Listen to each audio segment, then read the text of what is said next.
Dans cette nouvelle vidéo, nous continuons notre tutoriel et nous nous approchons de la fin puisque maintenant nous allons nous occuper des détails concernant le CSS.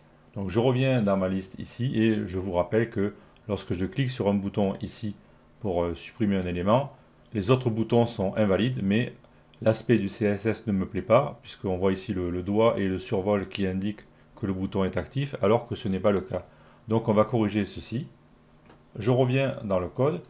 Je me positionne au niveau du fichier build contact form. Je vous rappelle que c'est le fichier dans lequel on crée notre page. Donc on crée le HTML qui contient le tableau.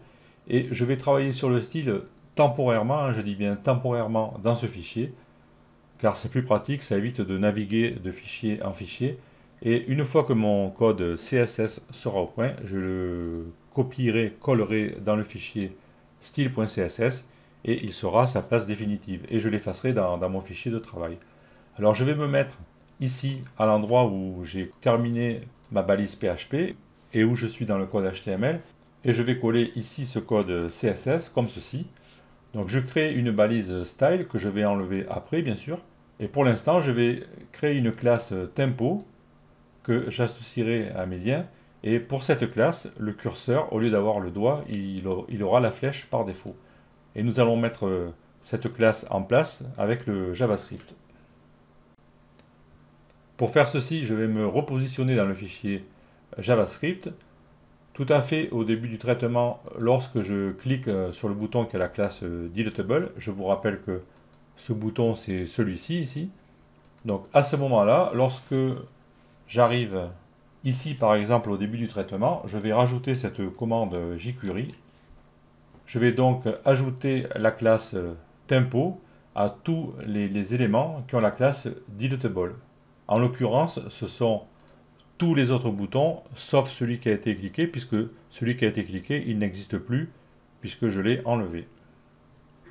Ensuite, il va falloir que je fasse l'inverse, c'est-à-dire enlever cette classe au moment voulu. Alors, le premier moment voulu, c'est ici, lorsque, dans le cas où j'annule, je vais restituer ma ligne. À ce moment-là, je copie cette ligne et je vais faire la fonction inverse qui est remove class. Donc, si j'annule l'opération, j'enlèverai la classe tempo de toutes les lignes et ensuite je vais la rajouter à ma fonction. Au niveau de la réponse, je devrais donc, quelle que soit la réponse, soit success, soit failure, je devrais le rajouter à la fin du traitement de la réponse. Donc je vous rappelle ici que la fin du traitement de la réponse, c'est ligne 101. Je vais donc me mettre juste avant et je vais créer ma ligne ici. Et donc j'enlèverai cette classe. Là, je tape remove. Et j'enregistre. Alors, je récapitule. La classe tempo, si je reviens dans le fichier build contact form, cette classe tempo va faire en sorte que le curseur de la souris va prendre l'aspect défaut, c'est-à-dire c'est la flèche comme on le voit ici.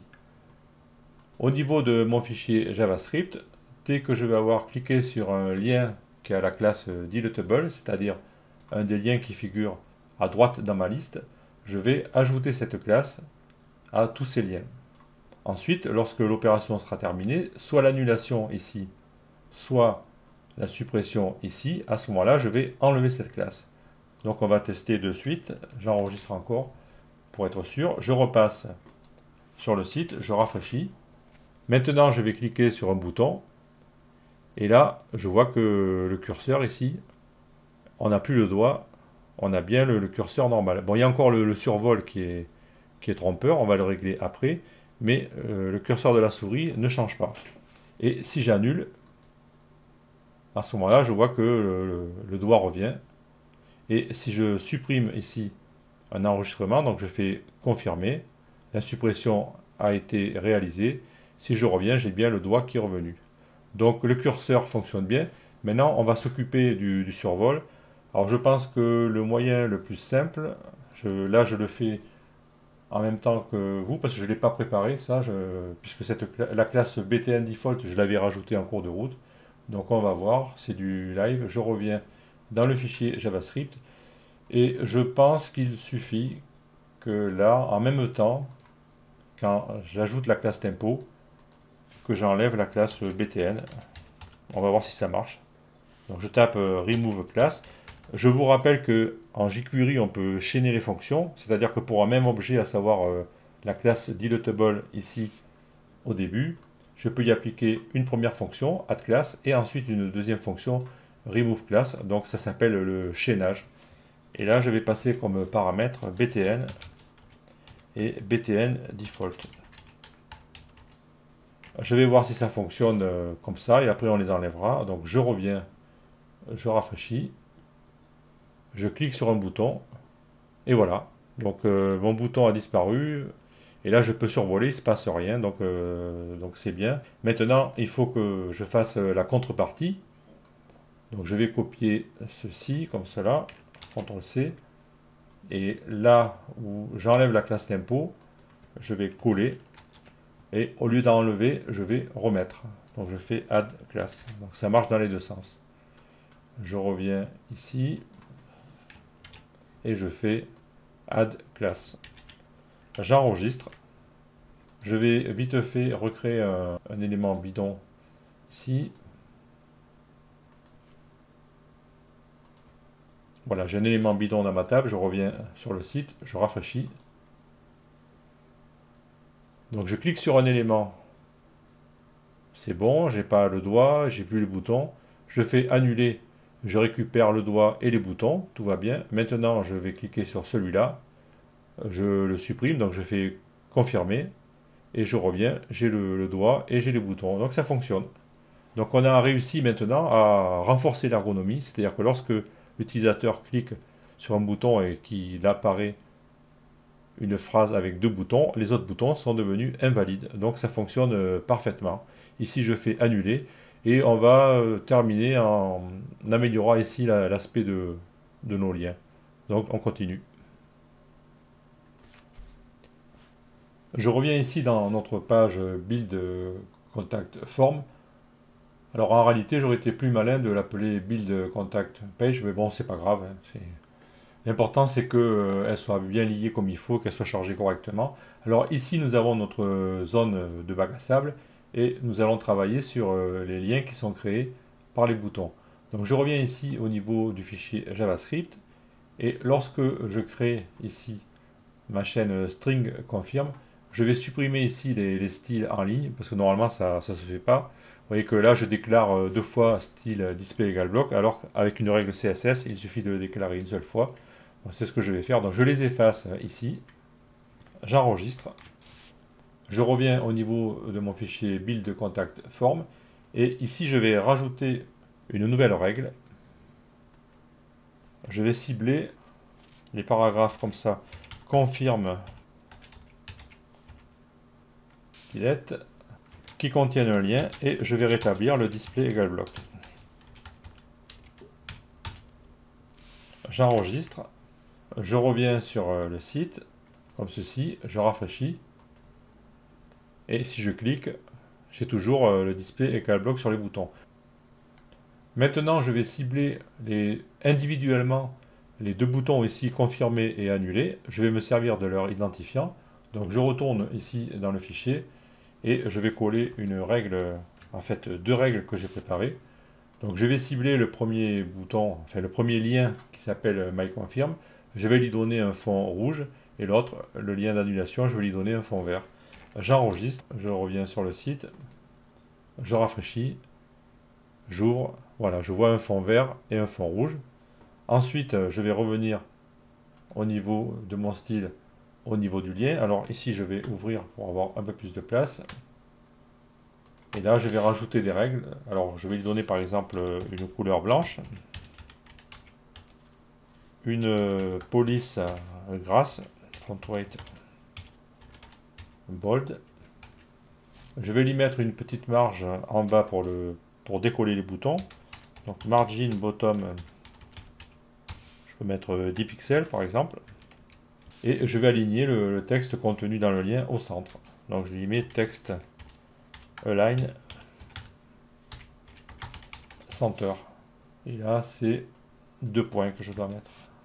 Donc j'enregistre, je reviens, je rafraîchis, j'ouvre. Voilà, nos boutons ont changé d'aspect, c'est plus joli. Maintenant, je vais devoir migrer tout ce style que j'ai introduit ici dans mon fichier, dans un fichier CSS défini. Mais là, nous sommes dans l'admin, donc en fait, je ne vais pas le mettre dans le fichier style.css. Je vais donc créer un fichier particulier que je vais appeler admin.css et je vais le raccorder à mon tableau de bord. Donc, je vais revenir ici dans mon arborescence. Au niveau du dossier CSS, je vais créer un nouveau fichier que je vais enregistrer en l'appelant admin.css. Donc on le voit, il est là. Je peux refermer la sidebar. Donc dans ce fichier, je vais copier tout le code CSS que je vais récupérer ici. Donc je peux carrément le couper. Je vais aussi effacer la balise style ici. Donc j'enregistre ce fichier-là. Je bascule dans le admin.css. Je colle mon style. Éventuellement, je peux aussi rajouter un en-tête comme ceci pour expliquer de quoi il retourne. Voilà, donc j'enregistre ce fichier admin.css et maintenant je vais devoir le raccorder à l'administration. Pour faire ceci, je me repositionne dans le fichier function.php. Dans la zone ici, chargement des styles script pour le dashboard. Je vais me positionner à l'intérieur de la condition que j'ai définie concernant mes deux pages messages reçus et les options du thème. Et je vais donc rajouter après le bootstrap ici une ligne que j'ai préparée comme ceci. Donc je vais utiliser la fonction enqueueStyle. Je vais lui donner comme handle styleadmin et je vais charger le fichier admin.css que je viens de créer dans le dossier CSS de mon thème. Et éventuellement, je vais le mettre en tant que dépendance de Bootstrap, qui est défini ici. Comme ça, si plus tard je veux utiliser du Bootstrap dans cette feuille de style, et je rajoute aussi le numéro de version comme à l'habitude.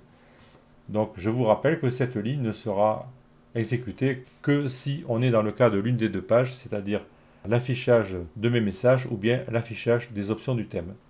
J'enregistre tout ça, je reviens sur le site, je rafraîchis bien avec CTRL F5 pour être sûr de tout recharger. Et maintenant, si je clique, voilà, mon style est appliqué. Donc, nous avons fini notre traitement. Et dans une prochaine vidéo, nous allons faire un peu le tour, voir si on peut améliorer quelques trucs au niveau des noms des fichiers et compagnie. Donc, je vous donne rendez-vous dans une prochaine vidéo qui va servir de conclusion.